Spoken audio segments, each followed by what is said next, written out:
Numerous nationwide polls have shown that our president, our fearless leader, Donald Trump, has the lowest approval rating of any new president in U.S. history. Okay. We have a graphic that we're going to put up here for you, and it shows the very early trend line of disapproval for Donald Trump, which has been trickling up, not improving, certainly, the way that Trump has claimed Trump's approval would after he took office. This weekend's Gallup poll had Trump at 42% approval. Last week's CBS poll at 40%. Last week's CNN poll at 44%. Compare Donald Trump's early approval at this point in his administration to past presidents, and we'll put that up for you next. And you'll see here that Donald Trump at 44% at this point in his presidency is just barely more than half of President Obama's 76% approval at this point in his presidency. George W. Bush had 58% approval at this point. Clinton, very similar at 59. Bush 1, very similar at 57. Ronald Reagan, the second lowest approval at this point in his presidency at 51%. And you can go back and see the numbers for Carter and Nixon at 66 and 59%, respectively. So Donald Trump, compared to other presidents, really not doing well at this particular point in time. We also have a PPP poll last week. This is just amazing, which found that most Americans wish President Obama was still president of the United States. And Donald Trump started the hysterical tweeting, obviously, at let's put the tweet up. What time was this, Pat? 4:01 a.m. in the morning. Every single time. It's just very, very bizarre.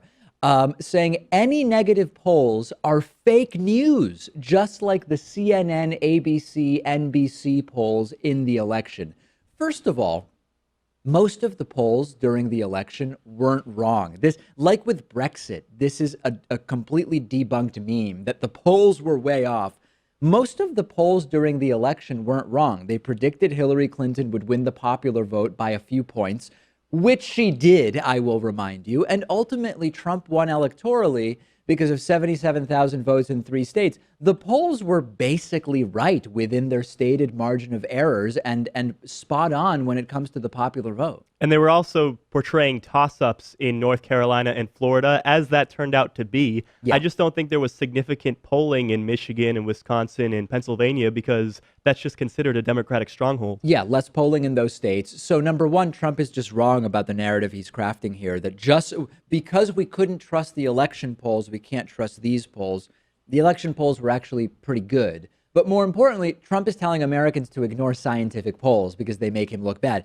This is mind-blowing, anti-intellectual, authoritarian, delusional nonsense. And I want to follow up by putting that tweet from Donald Trump back up.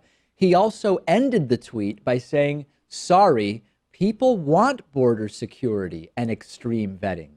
This also isn't true. According to last week's CNN ORC poll, which was not fake, most Americans don't want a border wall by a 22% margin. A plurality of Americans are against the Muslim immigration ban and think that it actually makes the U.S. less safe from terrorism, that it harms American values. Every aspect of this tweet from Donald Trump is effectively wrong. And Trump said last October, when we do badly, I don't talk about the polls. When we're doing well, I talk about the polls. I think we have that tweet, Pat, from Donald Trump? When we do badly, I don't talk about the polls. When we're doing well, I do talk about the polls. And clearly right now, because many people are talking about the polls and they're not good, Trump attempting to just dismiss them as fake. Is this the sort of alternative facts, alternate reality of the next 4 years? I think it probably is. Kind of like when Trump lost the popular vote. And of course, the election had to have been rigged with 3 to 5 million undocumented immigrant voters. This is the world we live in right now. And if it weren't for the fact that millions of Trumpists believe it, I'd be way less worried about it. I think this is the new paradigm now. There's no consistency anymore. And I mean, I remember back to the days where Trump would attend these rallies, and half of the rally was just reading off poll numbers where he was ahead in each single one of them. Yeah. He literally said, once I started to lose, I don't believe that I'm anymore. Trump also pushing back against the narrative that he doesn't know or isn't fully in charge of what's going on in his administration. He tweeted later yesterday morning, no longer at 4 a.m., but now at 4:07 a.m., which becomes a much more reasonable time to be tweeting. Quote, I call my own shots largely based on an accumulation of data, and everyone knows it. Some fake news media, in order to marginalize, lies. Once again, a completely unintelligible sentence from Donald Trump. And I guess what he's saying there is he's in charge and fake news, blah, blah, blah, blah, blah. Fake news is now a completely overused buzzword. Remember regressive left? The term Yes. regressive left was sort of started to be used to point to illiberal ideas or views espoused by someone who is putatively on the left.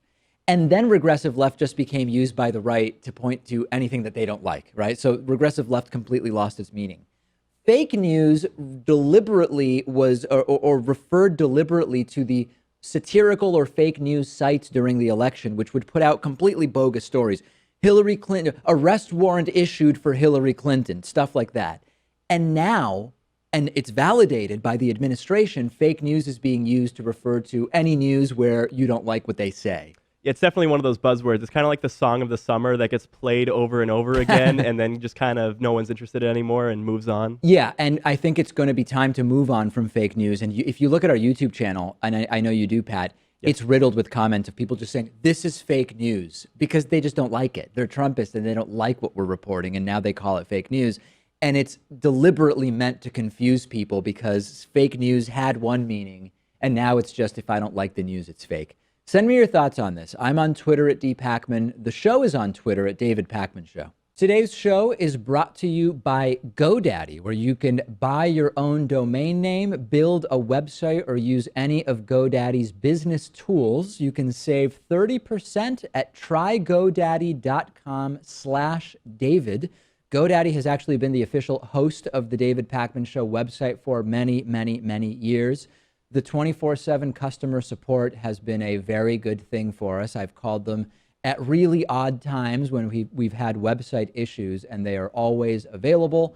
They are the largest domain registrar, and whether you have a new idea, you're an established business, you're creating a personal website, or moving your large enterprise site over to GoDaddy, they can do it all. 13 million customers. Try it and get 30% off at trygodaddy.com/David.